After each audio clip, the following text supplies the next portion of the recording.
नमस्कार दर्शकवृन्द, दिनभरका देश विदेशका प्रमुख खबरहरू समेटिएको नेपाल टाइम्सको टप 50 बुलेटिनमा स्वागत छ।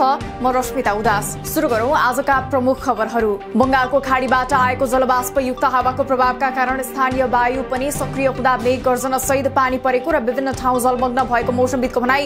राति बागमती सहित गण्डकी, लुम्बिनी, कर्णाली र सुदूरपश्चिममा ठूलो पानी पर्ने सम्भावना। काठमाडौँमा बाढीका कारण 382 घर डुबानमा, 138 जनाको उद्धार। खोला किनारका बस्ती डुबानमा। बल्कु तरकारी बजार, कुलेश्वरको हाउसिङ क्षेत्र, शंखमूल पार्क, कालीमाटीको तरकारी बजार लगायतका क्षेत्र डुबानमा। गैरातीको वर्षा र बाढीले काभ्रेको बनेपा स्थित पुल बजार क्षेत्र डुबानमा। पैदल यात्रु र सवारी साधन पार गर्न समेत समस्या। भल पार गर्न पानीको सतह कम नभइन्जेल कुरेर बस्नुपर्ने बाध्यता। रोल्पाको रोल्पा नगरपालिका 10 थबाङमा पहिरोले घर पुरिँदा 2 जनाको मृत्यु, 2 जना घाइते। पहिरोले थप 2 घरमा क्षति। सुनछहरी गाउँपालिकामा रहेको नौबाङ खोला जलविद्युतको नहर पनि बगायो। पश्चिम म्याग्दीको धौलागिरी गाउँपालिका लुलाङमा बाढीले लघु जलविद्युत गृह बगायो। ललाङका 378 घर धुरी, अन्धकारमा बस्न बाध्य। क्षतिको विवरण आउन बाँकी। जाजरकोटको नलगाड गाउँपालिका 9 मा पहिरोले घर पुरिँदा 1 बालकको मृत्यु, 2 घाइते। पुण्य माता खोलाको बाढीका कारण अवरुद्ध अरनीको राजमार्ग अन्तर्गत काभ्रेको बनेपा पुल बजार खण्डमा पानीको बहाव घटेपछि करिब 10 घण्टापछि यातायात सञ्चालन। गैराती भीषण वर्षासँगै परेको चट्याङका कारण ओखलढुङ्गामा 7 जना बेहोस, 1 दर्जन बढी घरमा क्षति। चट्याङकै कारण वर्षेनी जनधनको क्षति हुने गरे पनि पूर्वानुमान गर्न कठिन रहेको विज्ञको भनाई। मेलम्चीमा सफा पानी बग्न थालेपछि आयोजनाको पुनर्निर्माणको काम सुरु गरिने। हाल लेदो पानी बगिरहेको मेलम्चीको पानी सफा हुन अझै 1-2 महिना लाग्ने अनुमान। 7 जिल्लाका प्रमुख जिल्ला अधिकारीहरूलाई टेलिफोन गरेर जिल्लामा भएका घटनाबारे गृहमन्त्री बालकृष्ण खाँडले लिए जानकारी। उपलब्ध स्रोत साधनको उपयोग गरेर राहत र उद्धार गर्न निर्देशन। नखु कारागारमा भएको अवस्थाबारे पनि गृहमन्त्री खाँडले लिए जानकारी। मोरङमा प्रहरी हिरासतमा रहेका भीम कामतको मृत्युको विषयमा पनि प्रमुख जिल्ला अधिकारी कोसरी निरौलासँग जानकारी लिएको मन्त्रालयको भनाई। ललितपुरको नखु कारागारमा आइतबार भएको कुटाकुटको विषयमा अनुसन्धान गर्न छानबिन समिति गठन। नाइकेले कारागारभित्रको क्यान्टिनमा खानाको मूल्य बढाएको निहुबाट सुरु भएको विवाद, उग्र बन्दा कुटाकुट। शुक्रबार गाजासहित पक्राउ परेका विराटनगरका भीम कामतको प्रहरी हिरासतमा रहस्यमय मृत्यु भएपछि प्रहरीको यातनाका कारण मृत्यु भएको भन्दै आफन्त र स्थानीय आन्दोलित। मृतकको दुवै खुट्टामा चोट। भीम कामतको आइतबार हिरासतमा मृत्यु भएको घटनामा छानबिन गर्न छानबिन समिति गठन। मृतकको परिवारले पोस्टमार्टमका लागि जाहेरी दिने। कामतलाई कुनै यातना नदिएको प्रहरीको प्रतिक्रिया। गएको 24 घण्टामा 15,900 बढीमा गरिएको परीक्षणमा थप 1,897 जनामा कोरोना संक्रमण पुष्टि। आज 1,743 जना डिस्चार्ज। आज थप 20 जना सहित हालसम्म नेपालमा संक्रमणबाट ज्यान गुमाउनेको संख्या 10,858 पुग्यो। हाल देशभर 30,973 सक्रिय संक्रमित। निजामती कर्मचारीहरूले सोमबार पनि लगाए कोरोना विरुद्धको खोप। कोहीले डराएर र कोहीले बाध्यतावश उपस्थित जनाउन नसक्दा अहिलेसम्म कोरोना विरुद्धको भ्याक्सिनबाट वञ्चित भएको ट्रेड युनियनको भनाई। काठमाडौँ उपत्यकामा आगामी असोज 1 गतेदेखि विद्यालय खुल्ने। अब सबै स्थानीय तहमा एकरूपता ढंगबाट विद्यालय सञ्चालन गर्ने तयारी। स्वास्थ्य प्रोटोकलको अनिवार्य पालना गर्नुपर्ने र नियमित नियमन गर्नुपर्ने। सम्झौता बमोजिम बीमा रकम भुक्तानी नगरेको भन्दै नेपाल पत्रकार महासंघ मोरङ शाखाद्वारा उच्च अदालत विराटनगरमा रिट दायर। दाबी माग गरेको 10 महिना बितिसक्दा पनि भुक्तानी दिनुको साटो दिन नसक्ने बेहोराको पत्र पठाएको उल्लेख। नेकपा एकीकृत समाजवादी निकट अखिल नेपाल स्वतन्त्र विद्यार्थी युनियनद्वारा गृहमन्त्री बालकृष्ण खाँडको पुतला दहन। खाँडले वाक स्वतन्त्रतालाई कुण्ठित गर्ने गरी भारतलाई रिजाउन विज्ञप्ति निकालेको आरोप। एमसीसी सम्झौताको पनि चर्को विरोध।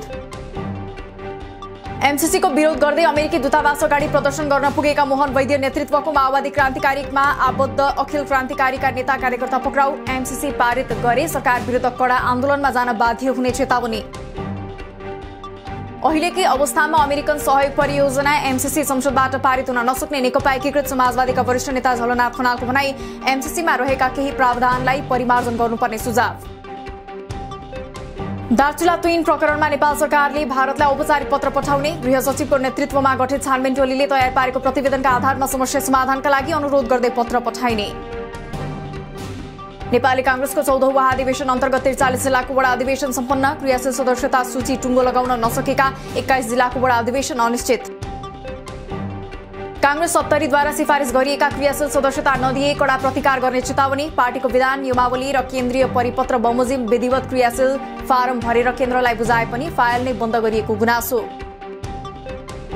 कांग्रेसका केन्द्रीय सदस्य प्रदीप पौडेल पनि मंसिरमा हुने 14औं महाधिवेशनमा महामन्त्री पदमा लड्ने। क्रियाशील सदस्यता सम्बन्धीका विवाद समाधान गरिसकेपछि महाधिवेशनमा उभिने पौडेलको तयारी। वर्तमान सरकारको आयु बढीमा 15 महिना भएको एमाले अध्यक्ष केपी शर्मा ओलीको दावी। भारतीय प्रधानमन्त्री र एमसीसी विरुद्ध नबोल्न दिएको निर्देशनप्रति आपत्ति जनाउँदै सोझै संविधानलाई चुनौती दिने गरी उर्दी जारी नगर्न सचेत। मन्त्री परिषद विस्तार गर्दा सरकार ढल्ने र दल फुट्ने सम्भावना देखिएको एमाले संसदीय दलका उपनेता सुभाष लिम्बुको भनाई। दोस्रो पटक संसद विघटन गर्नु ओलीको बाध्यता भए पनि सर्वोच्चले अचम्मको फैसला गरेको टिप्पणी। नयाँ दलमा संलग्न हुने सूचनाबाट प्रभावित नहुन एमालेद्वारा जनप्रतिनिधिलाई आग्रह। आफ्नो आन्तरिक मामिलामा आँखा नलगाउन अन्य राजनीतिक दलहरूलाई चेतावनी। रूपन्देहीमा एक नगर उपप्रमुख सहित 5 जना जनप्रतिनिधिले रोजे नेकपा एकीकृत समाजवादी पार्टी। दल रोज्न जनप्रतिनिधिलाई भदौ 22 गते मंगलबारसम्म समय सीमा। रूपन्देहीका 15 जना जनप्रतिनिधिले पनि जनता समाजवादी पार्टी छाडेर लोकतान्त्रिक समाजवादी पार्टी रोजे। जसपाका प्रदेश 2 प्रदेशसभा सदस्य जितेन्द्र सोनलले पनि लोकसभाको पक्षमा गरे शनाखत। धरानस्थित बीपी प्रतिष्ठानको उपकुलपति कार्यकक्षमा एक समूहले गरे तोडफोड। काम बन्द गरेर चिकित्सक र स्वास्थ्य कर्मीहरू आन्दोलनमा उत्रिएको भन्दै राजनीतिक दल सम्बद्ध कार्यकर्ताहरूद्वारा प्रदर्शन गर्दै उपकुलपतिको कार्यालयमा तोडफोड। स्वास्थ्य राज्यमन्त्री उमेश श्रेष्ठलाई पदमुक्त गर्ने लगायतका आफूसँग भएका समझदारी कार्यान्वयन नगरे जुनसुकै बेला सत्याग्रह सुरु गर्ने डाक्टर गोविन्द केसीको चेतावनी। 5 बुँदे समझदारी तत्काल कार्यान्वयन गर्न माग। संखुवासभाको मादी नगरपालिका 1 को खोला गाउँमा एकै परिवारका 6 जनाको धारिलो हतियार प्रयोग गरी विभत्स हत्या। सब मंगलबार मात्र उठाइने। कुकुर सहितको टोली पुगेपछि मात्रै विस्तृत अनुसन्धान सुरु हुने। मोरङ कारागारभित्रबाटै विराटनगरमा गुण्डागर्दी र फिरौती असुली अभियान सञ्चालन गरेपछि 3 वर्ष अघि दिल्ली बजार कारागार पठाइएका कैदी अभिषेक गिरीको पुनः विराटनगर कारागार सरुवा। कांग्रेस नेताहरूको सोर्स फोर्समा गिरीलाई सरुवा गरिएको दावी। रुकुम सिस्ने हिमाल बाल गृहमा बस्दै आएकी 12 वर्षीय बालिका सञ्चालकबाट पीडित। सञ्चालकका छोराबाट बलात्कृत। पेटमा 10 हप्ताको बच्चा रहेको खुलासा। राष्ट्रिय पुनर्निर्माण प्राधिकरणको समयावधि आगामी पुसमा सकिँदै त्यसअगाडि प्राधिकरणबाट अहिले भइरहेका कामहरू सम्बन्धित मन्त्रालय तथा निकायमा हस्तान्तरण गरिसक्ने निर्णय। विश्व स्वास्थ्य संगठनको दक्षिण पूर्वी एसिया क्षेत्रको 74औं क्षेत्रीय बैठक सोमबारबाट सुरु। बैठकमा विश्वव्यापी स्वास्थ्य सेवा प्रदान तथा जोखिम सामना गर्न सक्ने स्वास्थ्य प्रणालीका लागि थप प्रतिबद्धता आवश्यक रहेकोमा प्रमुख स्वास्थ्य नेतृत्वकर्ताको जोड। अब यूएईले प्रदान गर्ने गोल्डन भिजा वाहक आप्रवासीले राष्ट्र प्रायोजक बिना नै बस्न, काम गर्न र अध्ययन गर्न पाउने। व्यापार यात्राको लागि दिइने अवधि लम्ब्याएर 6 महिना बनाइयो। आप्रवासीले भिजा स्पोन्सर गर्न सक्ने। भिजाको म्याद सकिए 3 महिनासम्म बस्न मिल्ने। पहिरोका कारण मध्य पहाडी लोकमार्गको पर्वत खण्ड अवरुद्ध हुँदा साविकको धौलागिरीका 4 जिल्लामा इन्धन र उपभोग्य वस्तुको अभाव हुन थाल्यो। वैकल्पिक मार्ग नभएका कारण पेट्रोलियम पदार्थ, फलफूल तथा तरकारी लगायतका सामग्रीको अभाव। शेयर बजारमा देखिएको पछिल्लो परिस्थितिका सम्बन्धमा अर्थ मन्त्रालयको ध्यान आकर्षण। पुँजी बजारमा देखिएको पछिल्लो परिस्थितिलाई सहज बनाउन अर्थमन्त्री जनार्दन शर्माको आग्रह। पुँजी बजार घटाउने गरी मौद्रिक नीति ल्याएको भन्दै पुँजी बजार सुधार संघर्ष समितिद्वारा नेपाल राष्ट्र बैंक घेराउ गर्दै प्रदर्शन। प्रत्यक्ष र अप्रत्यक्ष रूपमा नियमन एवं सुपरिवेक्षण गर्ने संस्थाले पुँजी बजारलाई नकारात्मक प्रभाव पर्ने गतिविधिहरू गरेको भन्दै विरोध। आज भने हरियाली छाउँदै शेयर बजार मापक नेप्से 161 भन्दा धेरै अङ्कले बढेर 2980.78 बिन्दुमा पुग्यो। आज 9 अर्ब 82 करोड रुपियाँको शेयर कारोबार। सुनको भाव आज सामान्य घटेर तोलाको 91,400 रुपियाँ कायम हुँदा चाँदीको भाव भने स्थिर रहँदै तोलाको 1230 रुपियाँमै कारोबार। साबिक विजेता ललितपुर प्याट्रियट्सद्वारा चौथो संस्करणको एभरेस्ट प्रिमियर लिगमा अफगानिस्तानका युवा अलराउन्डर आजमतुल्ला ओमरजाईलाई अनुबन्ध। गत जनवरीमा आयरल्यान्ड विरुद्ध ओडिआईमा डेब्यू गरेका ओमरजाईसँग मात्र 1 ओडिआई खेलको अनुभव। राष्ट्रिय फुटबल टोलीका मुख्य प्रशिक्षक अब्दुल्ला अल्मुताइरी सोमबार कतार प्रस्थान। नेपाली टोलीले साफ च्याम्पियनशिपको अन्तिम तयारी कतारमा गर्ने भएकोले अल्मुताइरीले त्यहाँ मैत्रीपूर्ण खेलका लागि समेत पहल गर्ने। राष्ट्रिय फुटबल टोलीको महिला टोलीले पनि दशरथ रङ्गशालामा मैत्रीपूर्ण खेल खेल्ने। नेपाल र बंगलादेशका टोली बीच पहिलो खेल बिहिबार र दोस्रो आइतबार हुने। बंगलादेशी टोली सोमबार काठमाडौँ अवतरण। ब्राजिल र अर्जेन्टिना बीच भएको विश्वकप छनौट खेल सुरु हुनासाथै स्थगित। अर्जेन्टिनी खेलाडीले कोभिड-19 क्वारेन्टिनको मापदण्ड पालना नगरेको भन्दै ब्राजिलका स्वास्थ्य अधिकारीहरूद्वारा भइरहेको खेलमा हस्तक्षेप। पश्चिम अफ्रिकी देश गिनीमा सेनाद्वारा सत्ता कब्जा। सेनाले सत्ता हातमा लिएसँगै राष्ट्रपति अल्फा कोन्डे नेतृत्वको सरकार भङ्ग। संयुक्त राष्ट्र संघका महासचिव एन्टोनियो गुटेरेस र अफ्रिकी संघद्वारा तत्काल राष्ट्रपतिको रिहाईको माग। अफगानिस्तानको पन्जसिर उपत्यका आफ्नो कब्जामा आएको तालिबानको दावी। यद्यपि तालिबान विरुद्ध लडिरहेको नेशनल रेसिस्टेन्स फ्रन्टद्वारा तालिबानको दावी अस्वीकार।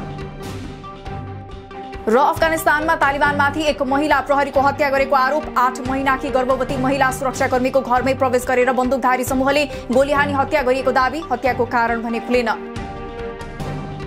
दिनभरका देश विदेशका प्रमुख खबरहरू समेटिएको नेपाल टाइम्सको टप 50 बुलेटिन अहिलेलाई सकियो।